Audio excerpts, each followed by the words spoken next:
Hi guys! Good morning sa inyo guys! Hindi ko na naipakita yung pagkagaling ko guys dun sa motor dahil muntik-muntik nang mabulyaso ang aking video.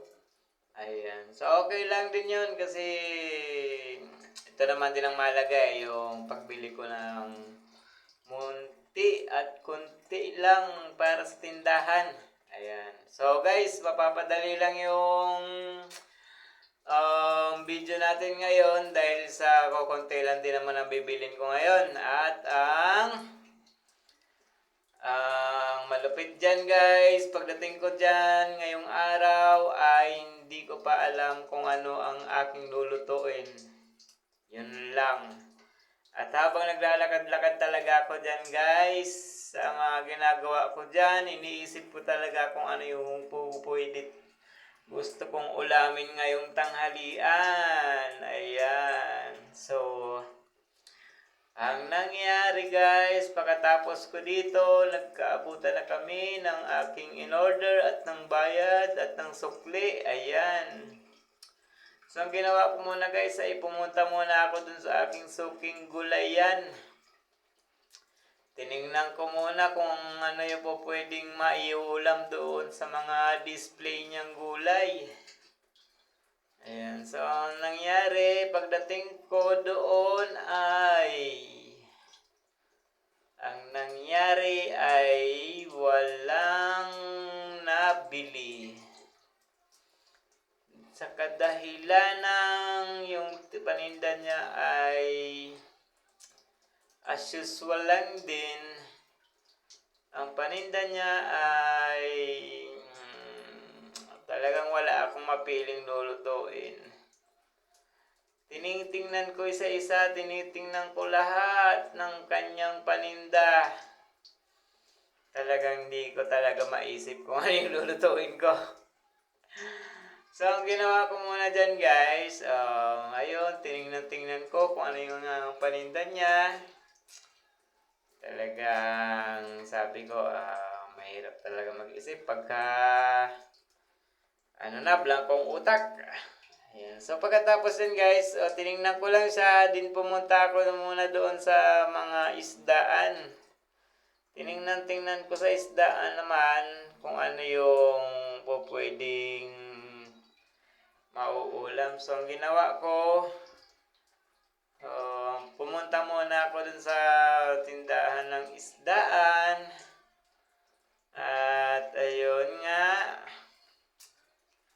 bali doon kami nagkatagpo ng aking lulutuin. Ay nako, ang hirap talaga. Ang hirap naman mag-isip ng mauulam. Ayan, so naglakad-lakad ako dyan guys, tiningnan ko talaga kung ano yung aking matitipuhan. Kasi ganyan naman din talaga ako, diba? Pabalik-balik ako dyan, basta ang mabili ko ay ang aking nagugustuhan. So, ang nangyari guys, dito ako natapat kay ate, ayan. So, nakita ko kasi meron siyang malungkot na ilang hiwa dyan na salmon. Salmon ata, ayan. Ayan yung dalawang yan sa gilid na yan, oh.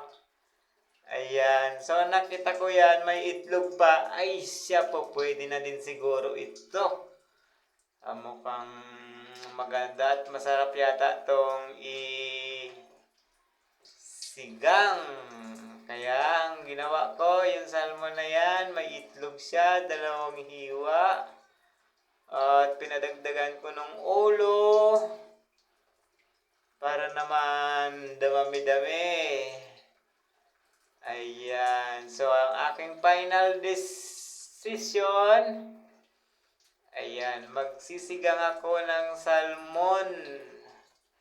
Yung afford lang ng aking bulsa. Kasi diba dati naalala nyo guys, yung salmon na yan, ayaw na ipakain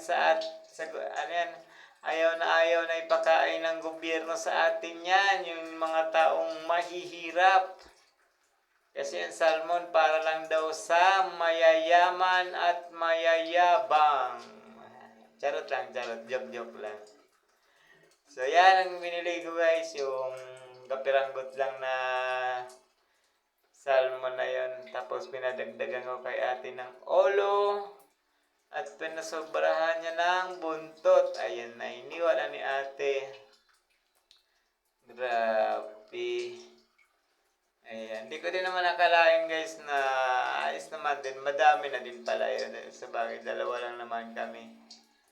Yung salmon na yun, mayroon siyang itlog na napakalaki at napakadami. So, binilang-bilang ko nung una yung binayad ko dyan kay ate. At nung malaman-laman kong may kasubrahan naman yung pera, ay di nagpadagdag na ako ng ulo. Ayan, ayun, dinagdagan pa niya ng buntot. Ayan, so pwede na yan. Larga na yan sa aking lulutuin. Ayan, so hindi na ako bumalik doon guys, doon kay aking suking gulayan. Dahil dito sa aking nadadaanan, ay ang nabili ko ay kangkong. Dalawang tali guys yung binili ko dyan. Kasi yung plano ko sana,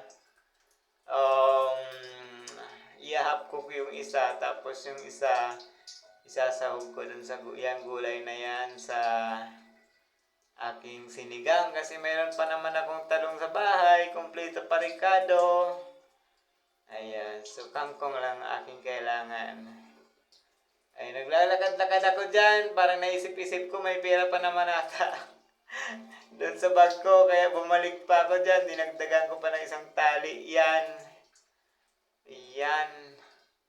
Kasi inisip ko parang kulang yata to. Alam niyo namang ang gustong-gusto ko lang sa mga pagkain ay mga gulay-gulay lang. So, bumalik ako dyan. Binitbit ko ulit itong isang taling kangkong. Ayan. So, dalawa na. Pwede na yan. Larga na yan. Konti lang naman guys binili ko dyan. Ayun. Pwede na. Pasasarapin natin guys ang sigang na salmon. Ayan. Salmonete. Salmonete ba tawag dyan? Salmon talaga. Ayan. Pero di bale, kung ano man ang pangalan yan, importante, masarap ang kinalabasan. Ox na yan.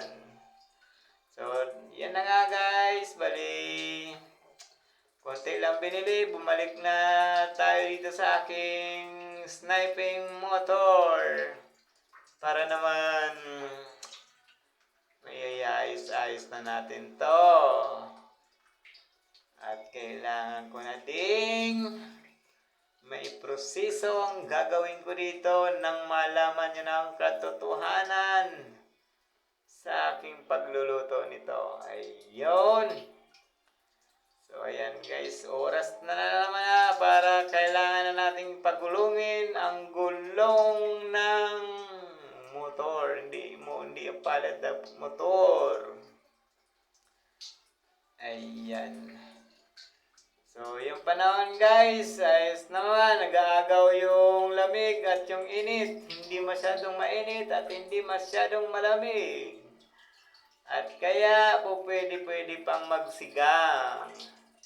Kaya yan ang naisip kong lutuin dahil yun ang pumasok sa aking isipan. Ayan, so nag-magic na tayo guys. Nandito na tayo sa aming bahay ulit. As usual guys, gaya ng sinasabi ko sa inyo, pagdating ko dito, sigurado nakapagpahinga na ako niyan at nakapagpalit na ng damit. Kaya pagka naka-ready na yung aking mga nabili, ibig sabihin ready na din ang aking katawan. Ayan. So, ipapakita ko sa inyo guys kung ano yung proseso ng aking pagluluto dyan. So, ayan yung mga kailangan guys. Hindi ko lang naipakita sa inyo yung kamatis. Kulang pala. Pero di bali, may isa pang susunod na... Yung isang sunod na video dyan, kasama na yung kamatis. Ayan, kangkong, talong, yung... Ayan, na yung kamatis. Diba? luya, bawang sibuyas, kamatis. Yung iba guys, pag nagsisigang, di na naglalagay ng bawang. Pero ako guys, naglalagay ako niyan kasi hinahabol ko lagi yung benefits ng mga ano, ng mga ricado sa katawan natin. Kasi bawat isa niyan, mayroong sustansyang nakukuha sa katawan natin. Yung mga, ayan, yung mga ricado. So ayan guys, as you can see guys, bali gigisa ko muna dito yung mga ricado. Para naman, pero yung iba guys, ang ginagawa niyan, doon diretso na sa tubig niya, sa sabaw.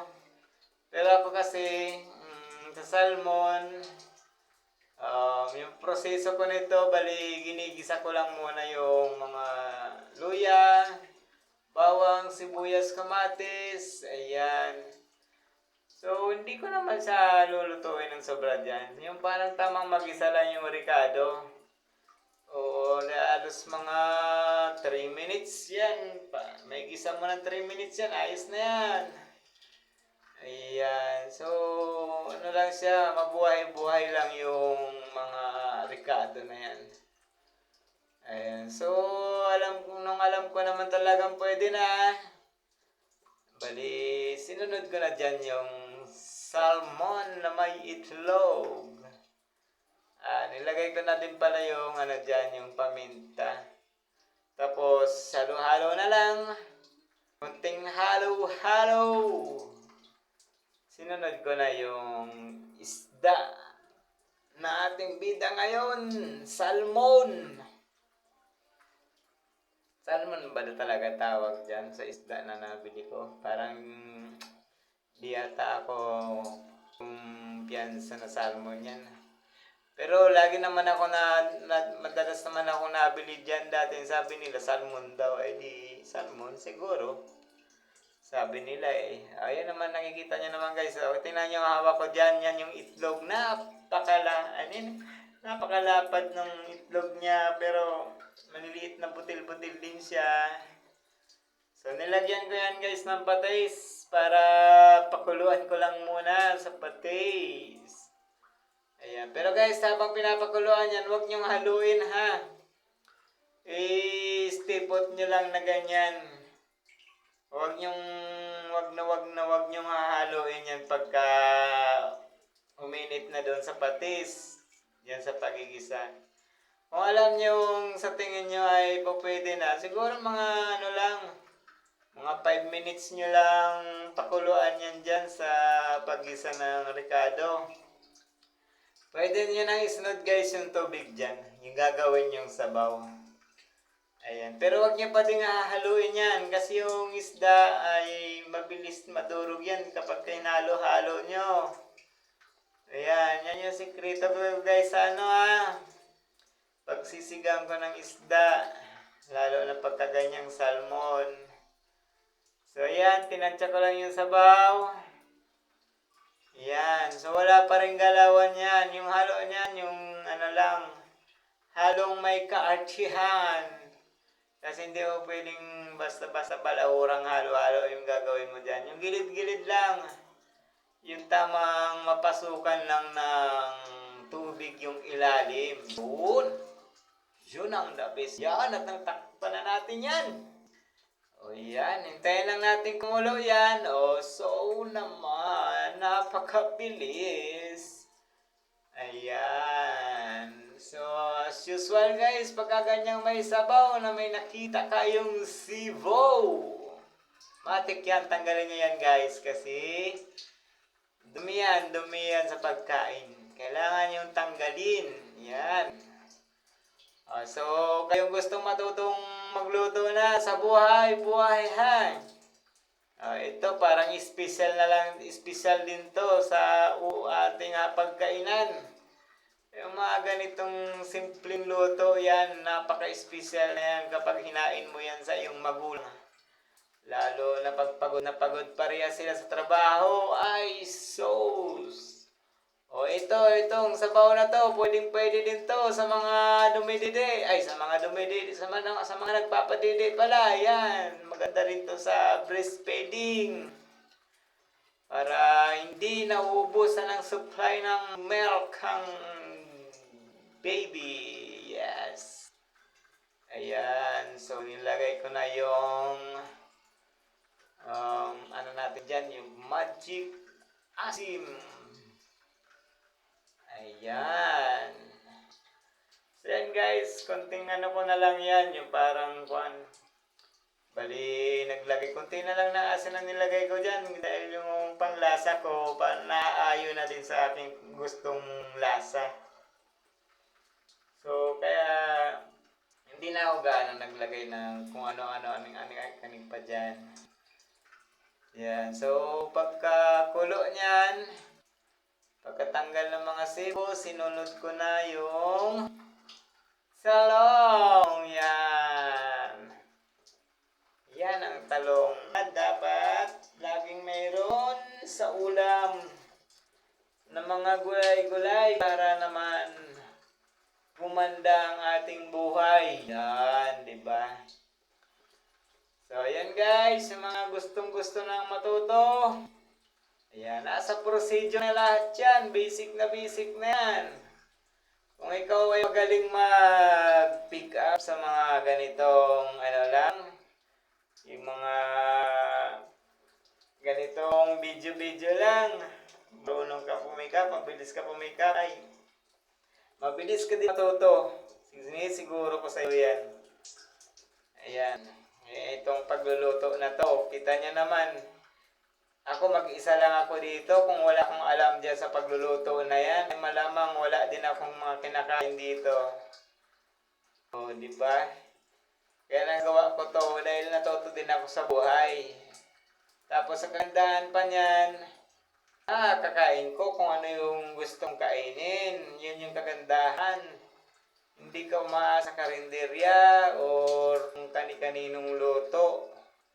Ayun yung maganda sa ating buhay.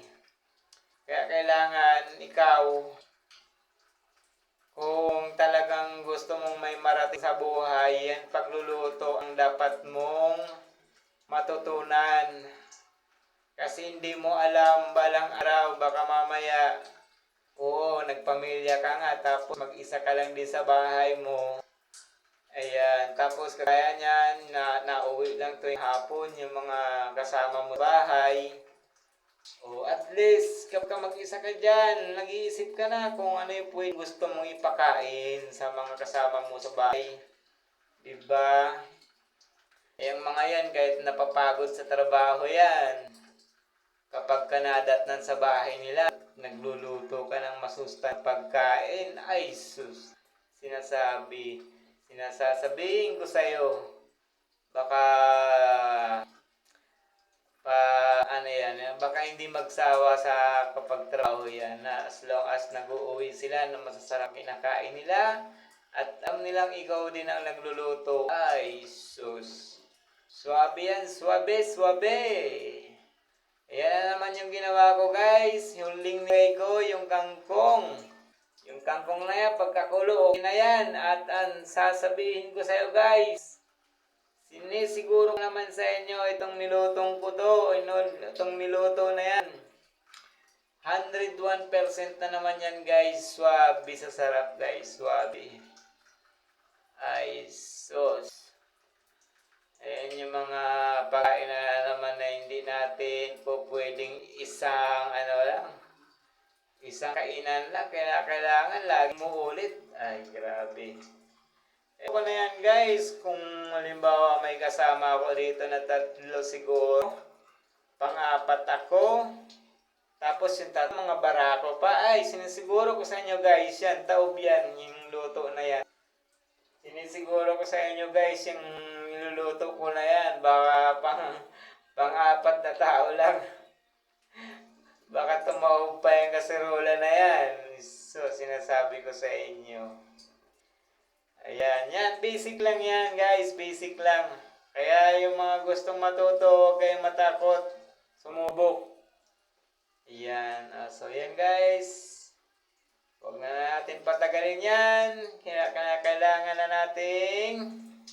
Ayan, guys, yung itlog. Yan ang kinuha ko at yung kalahati ng ulo. Yan na lang ang inulam ko at hindi mawawala dyan ang sabaw. Sabaw na masarap. Ayan. So, pasensya na kayo guys. Masakit na naman ang ngipin yan at yan ay walang gana na namang kumain. Okay. So, alat na. Nagtawag na. Okay. Simulan na natin guys ang pagtsibog-tsibog. Ayan. Kita niya naman guys. Ayan yung mga yan. Sasabihin ko sa inyo, yung sabaw niyan. Guys, sinasabi ko sa inyo guys, yung sabaw na yan. Mapaparami na naman yung kain yung mga bata na yan. Kung may mga bata kayong pinapakain. Sa sabaw pala niya guys, busog na busog ang bata dyan. Kasi sabihin ko sa inyo, yung sabaw niyan base sa aking panlasa. Ay parang gustong gusto na din ang bata Parehas yan. Kumbaga parang yung panlasa kasi guys, parang yung parang bit ng mga bata na parang yung nasasarapan sila sa base sa timpla ko lang. Ayan. So ayan guys, sabi ko sa iyo, napakaswabe yan. Ayan.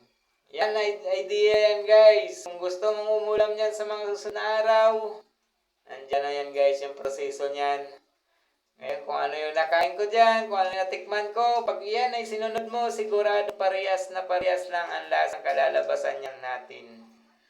Okay. So yan guys, nakita niyo naman, umulit pa nga ako dyan, hindi ko na lang naipalabas.